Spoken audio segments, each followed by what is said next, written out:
É isso aí, quem está empolgado com essa noite? É muito bom estar na presença de Deus, amém? E essa noite eu gostaria que você fechasse o seu olho. Nós vamos orar por aquilo que o Espírito Santo vai falar.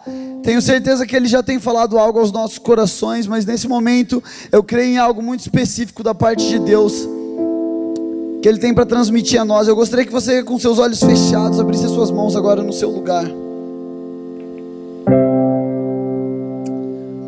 Deus, eu oro, Espírito Santo, que essa seja uma noite, Cristo, que vá muito além do nosso entendimento, muito além dos nossos ouvidos, além dos nossos olhos.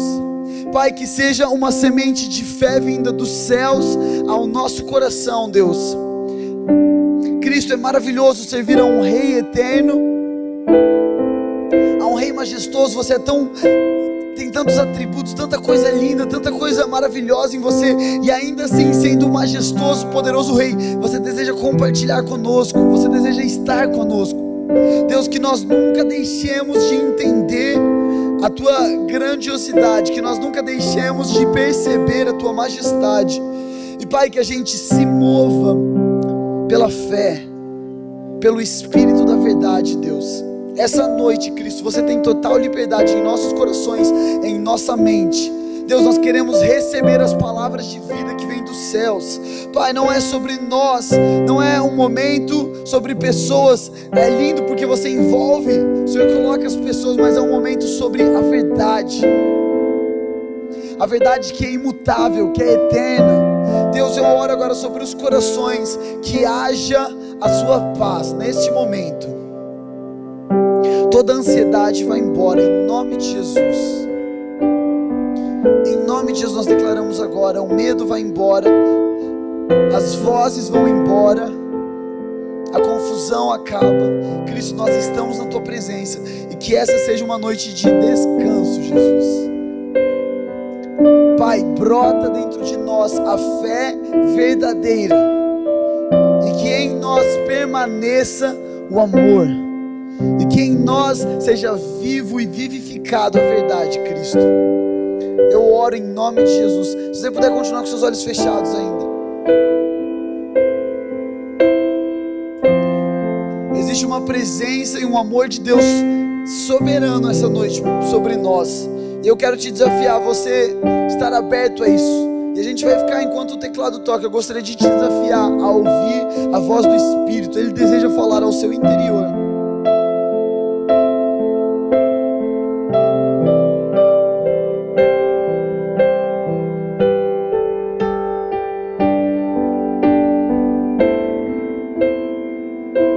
Amém, eu sinto sobre essa noite que para alguns de nós, e eu quero falar isso com temor, mas eu sinto que para alguns de nós vai ser uma noite dolorosa num bom sentido. Eu vejo você como se fosse um pássaro com as asas cortadas e muito machucadas, e você não voa, você só anda, você só vive ali no chão. E eu quero falar isso com muito amor mesmo, e muito cuidado, mas era até mesmo uma mentalidade miserável do agora, e você não consegue parar de pensar no arredor de você, mas é como se você não estivesse voando. É um lugar baixo, é um lugar sujo, e eu vejo essa noite Deus restaurando e curando as suas asas. Mas eu vejo isso como um processo que vão ser necessário entregar algumas coisas. Entregar coisas que talvez existiam barreiras para o mover do Espírito. Coisas que existiam barreiras para a voz da verdade e da graça.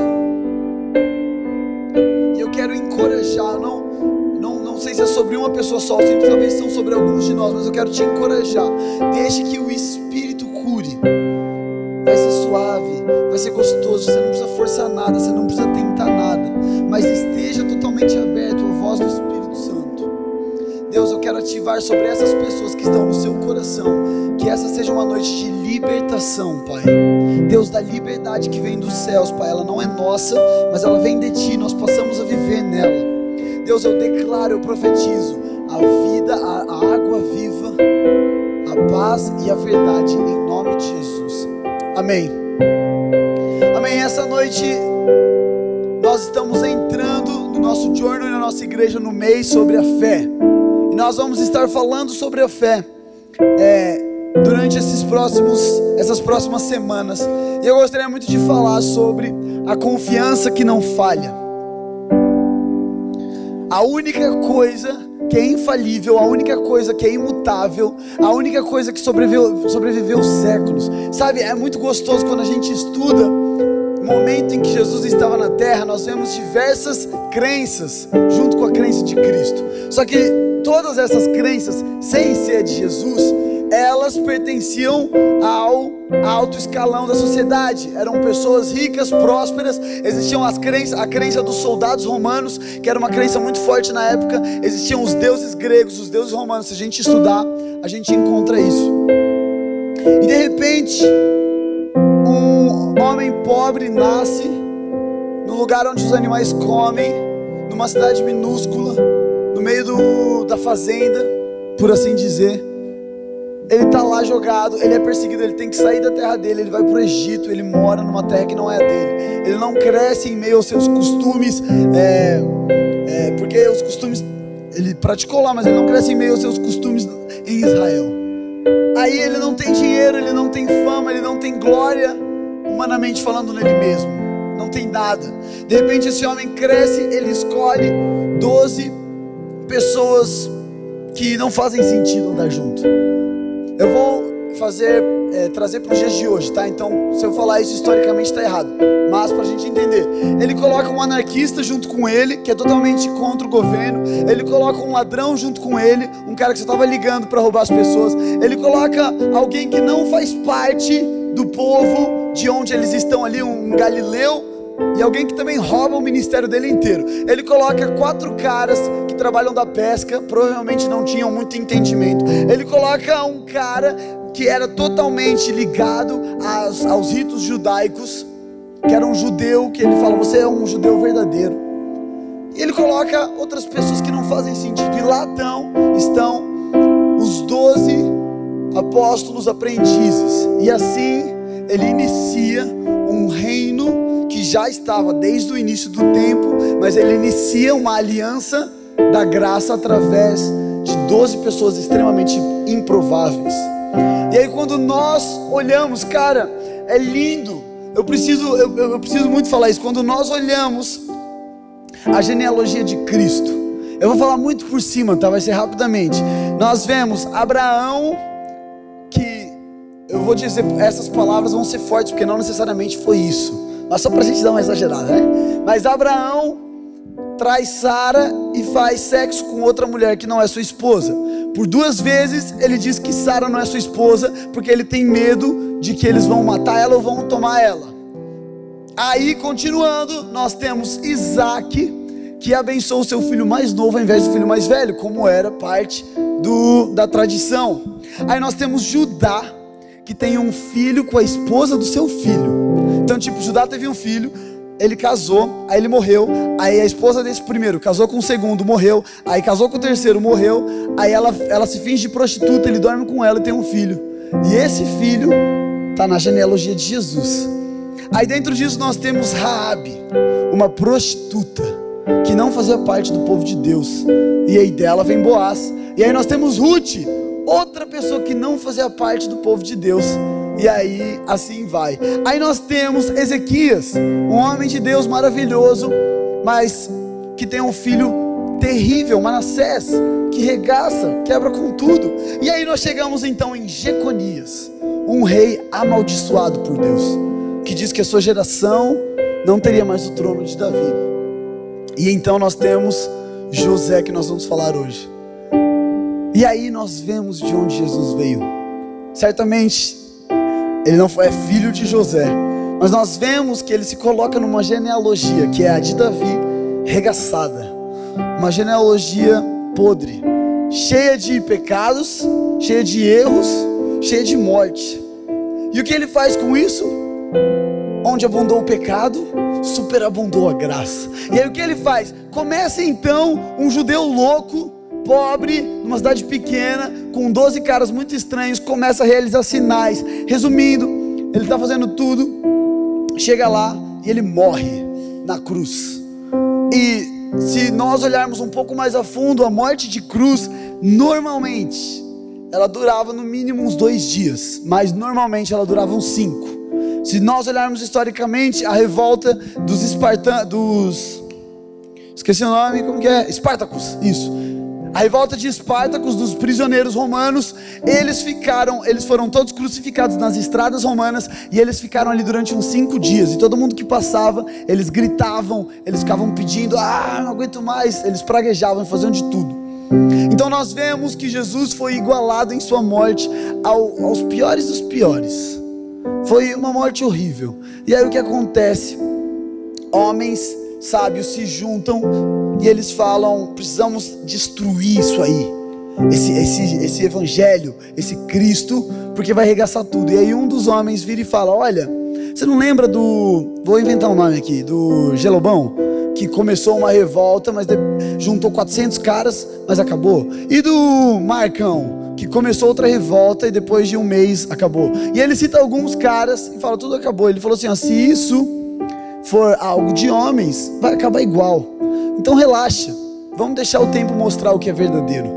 E aí 2000 anos depois, em Florianópolis, do outro lado do mundo, pessoas que não tem nada a ver com a cultura judaica estão aqui celebrando o Messias que está vivo, que está sentado no trono. E o que significa tudo isso? Existe somente uma coisa nesse mundo inteiro que nunca vai mudar. Existe uma coisa nesse mundo inteiro que nunca vai falhar.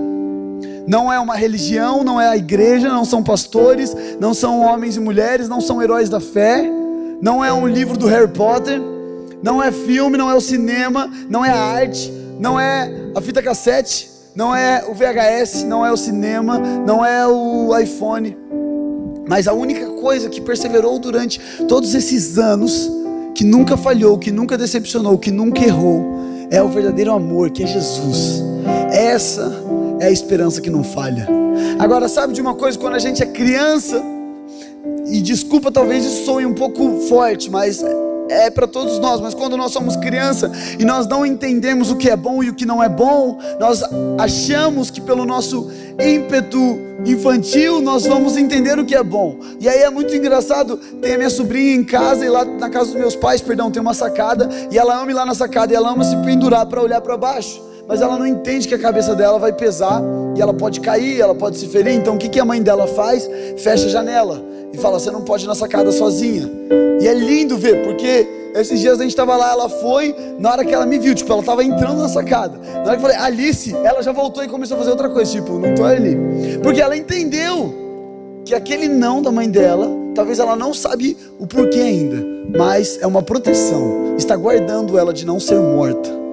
O que é isso? Uma criança que não consegue enxergar o todo, que não consegue enxergar o amanhã, que não consegue entender a proporção da sacada, está diante de uma mãe que entende o que está acontecendo, e ela ouve uma voz, e por causa da confiança que ela tem na voz da mãe, e porque ela entende o amor da mãe, porque ela recebe o amor da mãe, porque ela sabe que a mãe a aceita como ela é, ela entende: peraí, eu não vou naquele lugar, porque aquele lugar não me traz vida.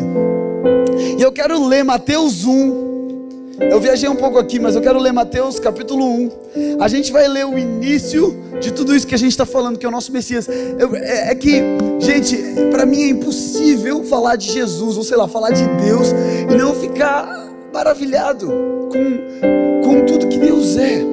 E você não parar para pensar que, caramba, milhões, eu vou usar isso, né? Eu não sei, eu não estudo a terra, mas milhões de anos, sei lá quanto tempo, não vamos definir um tempo, há muito tempo, tudo existe, e há muito tempo Deus é Deus. Você já parou? Eu sempre gostei de pensar isso, cara, pensa que o teu melhor amigo, o Espírito Santo, ou aquele que deseja ser o nosso melhor amigo, que está com a gente o dia inteiro, que fala com a gente, que ouve a gente, que quando a gente peca está lá do nosso lado, que quando a gente louva está lá do nosso lado. Ele viveu o Egito, ele viu como a pirâmide foi montada, se foi um alienígena ou não. Ele viveu a Arca de Noé, ele estava lá quando Adão se escondeu numa folha, ele estava vivo. Ele é vivo, né? Ele é Deus. E o que acontece? Nós esquecemos que existe tudo isso do nosso lado para nós conversarmos.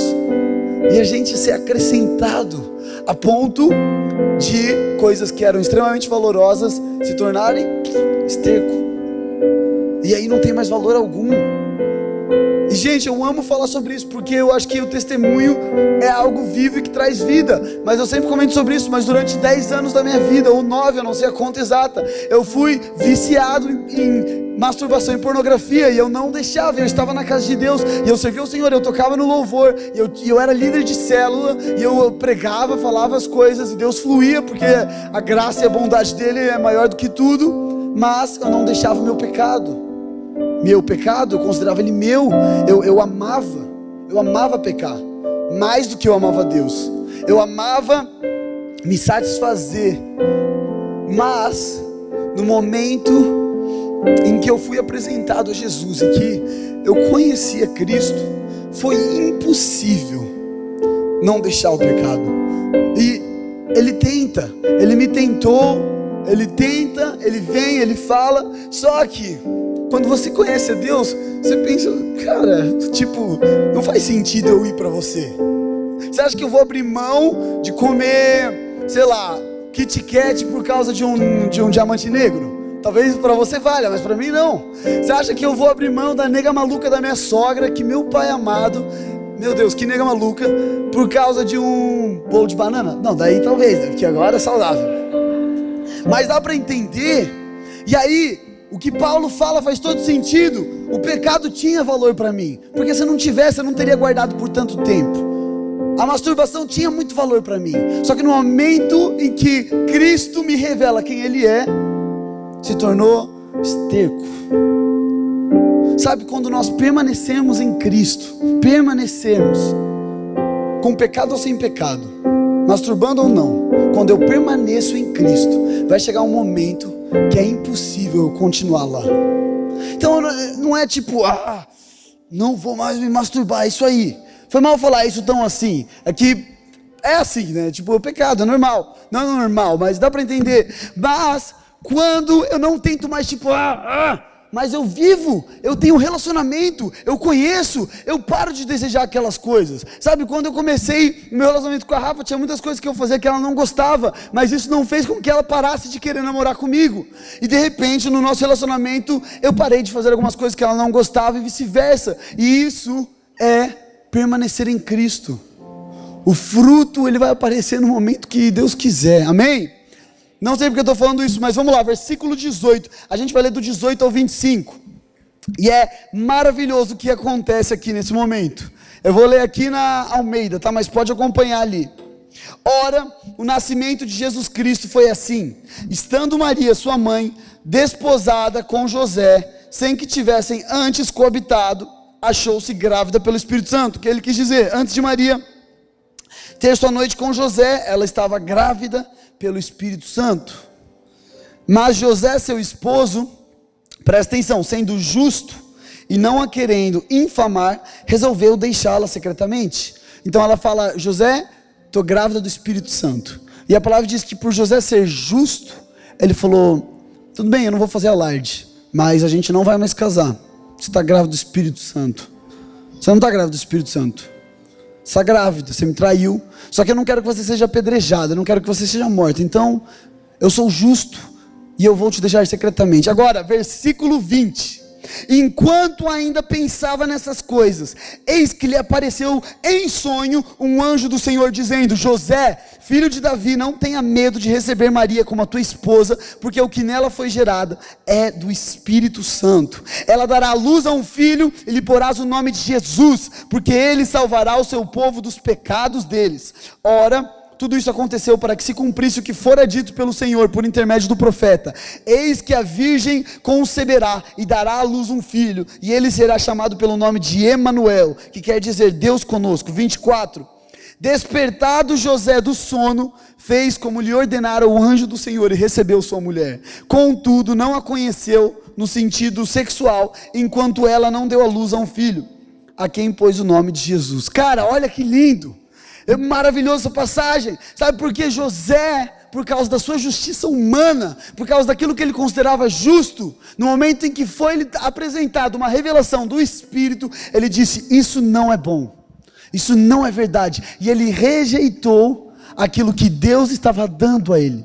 Por quê? Porque ele estava apegado à sua própria justiça, à sua própria forma de entender o que era certo e o que é errado. E bem provavelmente que o que era certo e era errado para José veio de Deus, veio da palavra de Deus, realmente era algo bom, mas pelo fato de que José não estava concebendo aquela verdade pela fé, lhe pareceu razoável terminar o seu relacionamento com uma mulher que lhe havia traído, uma mulher que não havia esperado o momento certo para eles coabitarem e gerarem o fruto. Agora, Colossenses capítulo 2, se você puder pôr esse na tela, a gente vai ler o versículo 2 ao 3, só a parte B do versículo 2 e depois o 6 ao 7, e nós vamos continuar. E a palavra aqui em Colossenses vai nos mostrar então aonde e como nós podemos receber aquilo que é justiça, que é justo, vindo da parte de Deus. Versículo 2 diz assim: esforço-me para que eles sejam fortalecidos em seu coração, estejam unidos em amor e alcancem agora, olha essa parte, toda a riqueza do pleno entendimento, a fim de conhecerem plenamente o mistério de Deus, a saber, Cristo. Versículo 3, nele estão escondidos todos os tesouros da sabedoria e do conhecimento. Versículo 6, o 6 por favor. Portanto, assim como vocês receberam Cristo Jesus, o Senhor, continuem a viver nele. 7. Enraizados e edificados nele, firmados na fé, como foram ensinados, transbordando de gratidão. O que a palavra nos revela é que existem mistérios escondidos em Cristo. E quando a gente olha para um mistério que está escondido, e nós não buscamos em Cristo desvendá-lo, a nossa justiça ou a nossa retidão passa a dizer que aquilo não vem de Deus, e nós nos fechamos para aquilo que é do Espírito, para aquilo que vai nos conduzir à vida. Agora, o que a confiança que não falha tem a ver com isso? E eu quero entrar no versículo 20 do capítulo 1 de Mateus, que a gente já leu, e eu quero fazer uma pergunta, eu quero que você reflita: o que é a fé? Pensa um pouco, o que é a fé? Tenta pensar para você, e se você quiser falar em voz alta, fala, senão tudo bem.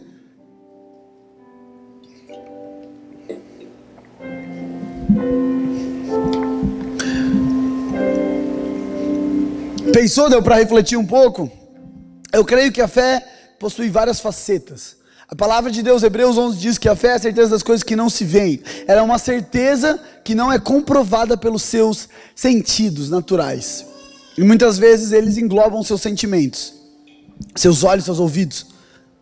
Mas o que eu quero falar essa noite é sobre uma faceta da fé, que na minha opinião e na minha perspectiva, ela tem muito a ver com uma fé contínua e não uma fé momentânea.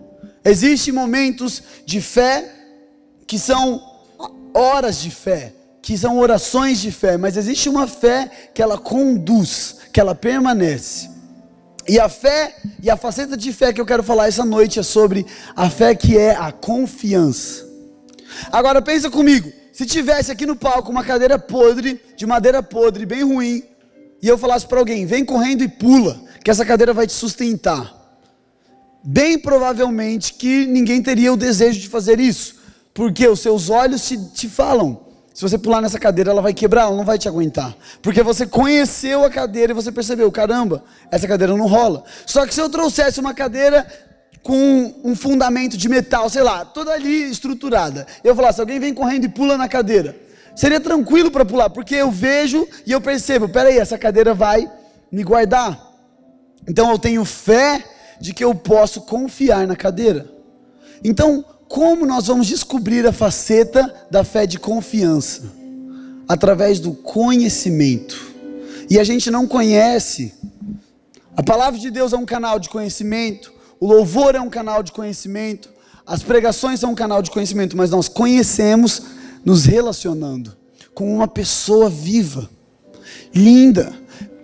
Gente, o Espírito Santo é alguém que a todo momento deseja estar com você, e a todo momento ele está, e ele deseja falar, e ele deseja revelar, e ele deseja te conduzir. Será que alguma vez você já ouviu alguma piada do Espírito Santo? Alguém aqui já ouviu alguma piada do Espírito Santo? Levanta a mão, bem alto, levanta sua mão bem alto. Boa! Vocês descobriram uma faceta do Espírito Santo. Alguém aqui já ouviu alguma história fofinha do Espírito Santo? Levanta sua mão bem alto. Glória a Deus. Alguém aqui já recebeu um abraço do Espírito Santo? Então, galera, ou todo mundo é louco, ou essa pessoa fala com a gente. E eu creio no segundo, mas pode ser os dois, tô brincando. E olha aqui o que o versículo 20 nos mostra. Enquanto José pensava nessas coisas, eis que lhe apareceu em sonho um anjo do Senhor dizendo: José, filho de Davi, não tenha medo de receber Maria, tua esposa, tua mulher, porque nela foi gerado o que é do Espírito. José estava dormindo. José não estava tentando desvendar, tipo, peraí, eu vou ver com quem Maria esteve nos últimos dias, e aí eu vou descobrir. Ah não, peraí, já que ela está falando que é do Espírito Santo, cara, agora eu tenho que descobrir aonde mostra que o Espírito Santo engravida mulheres. E aí fechou. Mas o que ele faz? Ele está descansando. E é no momento onde não existe força de José para nada, que Deus vem e fala: eu engravidei Maria de uma semente eterna, é o Cristo.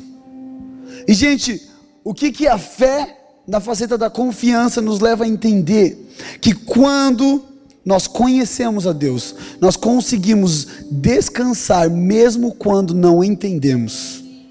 Sabe, talvez às vezes você está ouvindo as coisas e está pensando: eu não estou entendendo porcaria nenhuma. E aí você ouve falando: quem é espiritual entende as verdades espirituais. Você pensa: nossa, eu devo ser um lixo, eu devo ser a carne em pessoa, eu estou encarnado em carne, e eu não tenho nada de espírito em mim. E aí você começa a se condenar, e você começa a se comparar, e você começa a pensar: ah, mas já era. Daí o pastor vem e fala uma coisa, você fala: que diabos, brincadeira, né? Você fala: que é isso? O que significa isso? Da onde saiu isso? E aí você está lá confuso. Quando nós conhecemos a Deus, qual que é o caminho para entender? Descansar. Sabe, quando a gente descansa e fala assim: Deus, se tudo aquilo que está sendo pregado está vindo do teu coração, mas eu não estou entendendo, eu estou me debatendo aqui, então eu vou descansar em você, e você vai me revelar as verdades, e você vai abrir meus ouvidos, e de repente eu vou entender: caramba, então mas não significa isso. Caramba, então é isso que ele quer dizer que a graça é. Caramba, a graça é uma porta para uma intimidade ainda maior e uma liberdade verdadeira. E aí de repente o Espírito aparece em o seu momento de descanso, ele fala: Maria está grávida de mim. E aí você não olha mais para aquela gravidez como algo improvável, mas a sua fé que confia te faz entender: isso veio do Senhor. E o versículo 21 continua dizendo: ela dará à luz a um filho, e lhe porás o nome de Jesus, porque ele salvará o seu povo dos pecados. Não somente porque a gente limita, mas a maioria das vezes as verdades de Deus não serão reveladas em um lugar onde eu não mais busco descobrir a verdade, porque eu preciso descobrir a verdade. Claro, dá para entender, isso é algo muito bom. Caramba, Deus, eu quero descobrir, é uma fome. Mas Deus vai nos revelar no momento em que a nossa força acabou. Cara, tipo, você fala: Deus, quer saber de uma coisa? Eu desisto de descobrir, eu desisto de ficar lendo e jejuando para te ouvir. Eu só vou ficar com você agora. E de repente ele vai falar: oh glória a Deus, oh glória a mim. E aí ele vai te pegar, ele vai falar bum, e aí você vai falar: nossa, mas é tão gostoso assim. E aí ele vai falando: dorme, continua dormindo. Sabe, gente, tiveram algumas vezes, eu compartilhei com o segundo ano na semana, tiveram algumas vezes que eu fui ter o meu tempo de portas fechadas com o Espírito, e aí eu dormi, e daí eu acordei tipo: ah, Satanás, tipo, que raiva, Satanás me pegou nessa, dei uma de Pedro agora, fiquei dormindo ali na figueira, era hora de orar. E aí eu estava lá me debatendo, e ele falava: não, peraí, você não está entendendo, eu te pus para dormir. Você já parou para pensar que você dormiu com Deus nessa tarde? Eu fiquei: caramba, Deus, a gente dormiu junto, você ficou acordado, mas eu dormi. E você me levou a descansar, um descanso que nenhum sono poderia me dar, mas você me deu essa tarde. E aí eu falava: tá, mas agora eu preciso ler, eu preciso muito ler. Daí ele falava: não, você não precisa, você precisa ficar e entender o meu descanso, o meu momento. E gente, isso não quer dizer que algo vale mais do que algo. Então fechou, tá de boa, não vou fazer mais nada. Mas significa que um relacionamento tem momentos. Quando você está casado, vão ter momentos em que você vai estar conversando, vão ter momentos em que um vai estar em tal lugar, outro em outro lugar, vão ter momentos em que vocês vão estar trazendo um assunto sério, vão ter momentos que vocês vão estar simplesmente sentados um do lado do outro, aproveitando aquele dia, aquele momento. Agora, um relacionamento de confiança me leva a viver cada momento como o momento. E eu aproveito a cada hora, por quê? Porque a pessoa está comigo. Sabe, no meu casamento a gente sempre fala isso, desde a nossa lua de mel. Independente do que aconteça, desde que a gente esteja junto, tá perfeito. Tipo, fomos assaltados e os dois foram espancados. Mas a gente está junto. Tá, se eu morrer, glória a Deus também, porque daí a gente vai estar junto com Deus. Mas deu para entender, certo? Então, o Espírito Santo deseja nos revelar aquilo que nós não estamos entendendo no momento em que eu vivo a faceta da fé de confiança. Olha que louco, a gente não vai abrir, mas Mateus capítulo 8, versículo 27. Jesus estava lá no barco, dormindo, a tempestade estava rolando, os discípulos estavam doidos, tentando jogar água para fora do barco, nada acontecia. Eles vão lá, acordam Jesus para o mar, tudo acaba, e aí ele fala com eles tal, mas aí eles viram e falam assim: meu Deus, quem é esse que até as águas conseguem parar?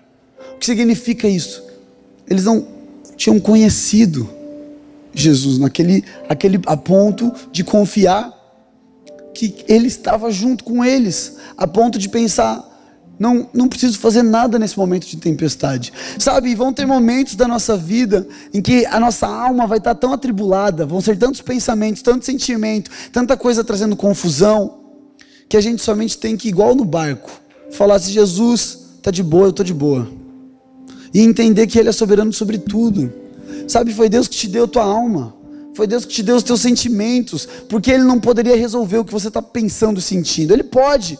Então se aparentemente Ele não está falando nada, então espera o momento em que Ele vai falar. Sabe, eu creio profundamente que Deus nunca para de se revelar, e existem momentos que a revelação dele vai vir no nada até.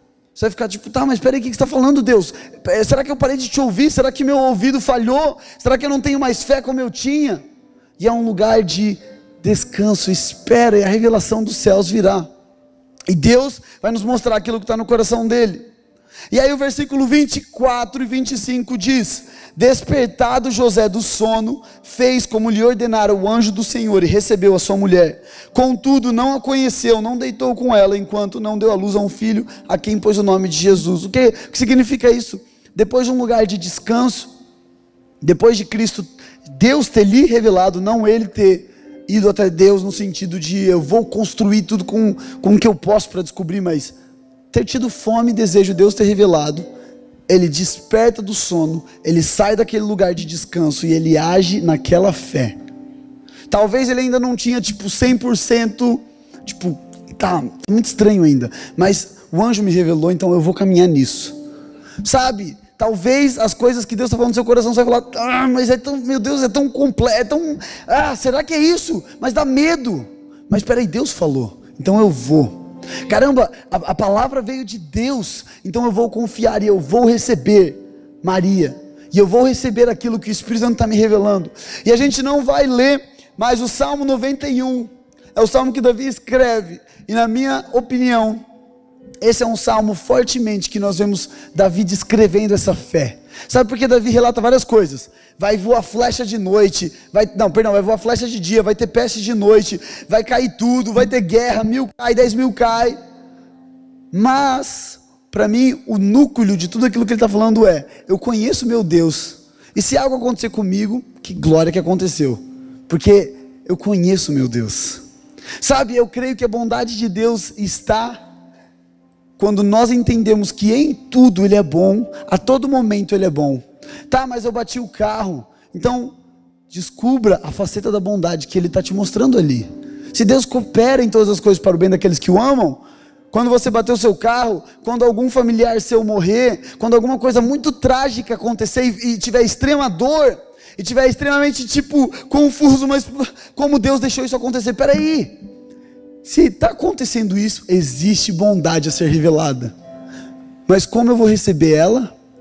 Nessa perspectiva de José, da fé que confia porque conhece, da fé que espera porque conhece.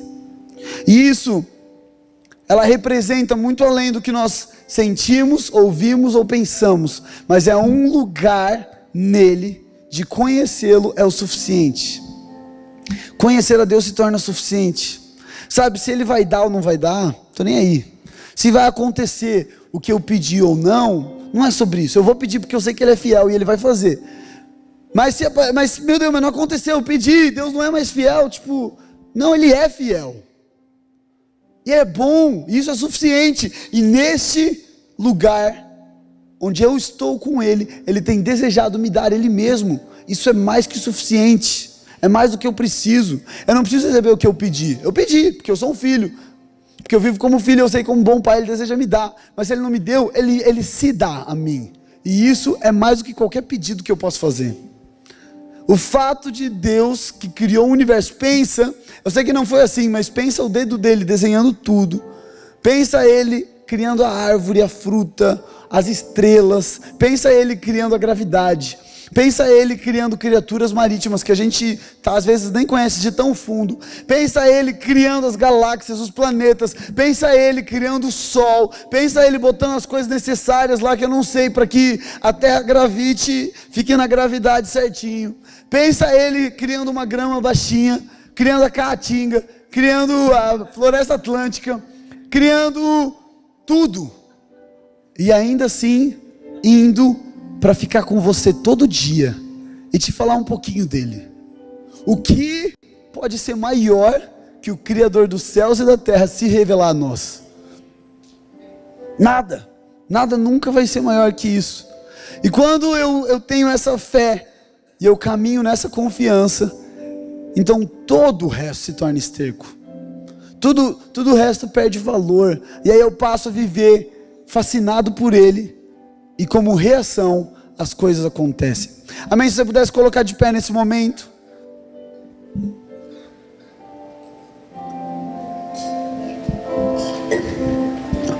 Feche os seus olhos por um instante. E antes de nós orarmos ou de nós louvarmos ao Senhor, eu gostaria muito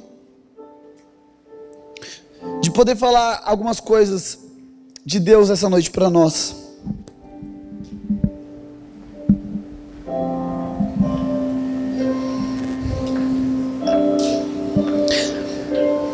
Amém, eu tinha uma imagem na minha cabeça, eu via como se alguém estivesse dentro de um quarto que só tem uma janela, e é como se durante muitos dias da sua vida, a única forma de você enxergar as coisas era através dessa janela, e era uma janela pequena, distante, e é como se você estivesse se sentindo, independente de onde você estivesse, independente do que você estivesse fazendo. Talvez você até mesmo tentou outras coisas antes, e é como se você sempre se sentisse muito preso. É difícil de conseguir ver as coisas. Eu me sinto sufocada. Eu me sinto preso. Parece que não tem como eu sair daqui. Parece que eu nunca vou conseguir encontrar algo que consiga me libertar desta jaula até. Todos nós de olhos fechados. Se você se identifica com isso que eu falei, eu gostaria que você levantasse a sua mão bem alto para eu poder, amém, bem alto para eu poder enxergar. Se existe alguém mais que, amém, amém, glória a Deus, amém, amém, amém. Eu gostaria que você que levantou sua mão abrisse suas mãos no seu lugar. Todos nós de olhos fechados, abra suas duas mãos no seu lugar, e neste momento eu vou fazer uma oração, eu vou clamar por um momento de libertação.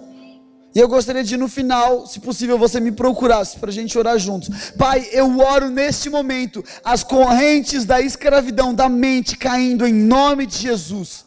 Deus, que haja liberdade, que haja a verdade e a paz, Deus, que excede o entendimento do agora. Jesus, eu clamo por essas pessoas. Deus, vem trazendo a mente, Pai, vem trazendo lembranças de coisas que o Senhor deseja curar e operar. Deus, eu oro que essas pessoas serão libertas. Eu declaro e profetizo a liberdade, que haja liberdade sobre o coração e a mente dessas pessoas. Em nome de Jesus eu declaro, Pai, que essa vai ser uma noite de liberdade, onde essas pessoas vão chegar na sua casa e elas vão conseguir ter a sua mente aberta a coisas que elas nunca conseguiram antes.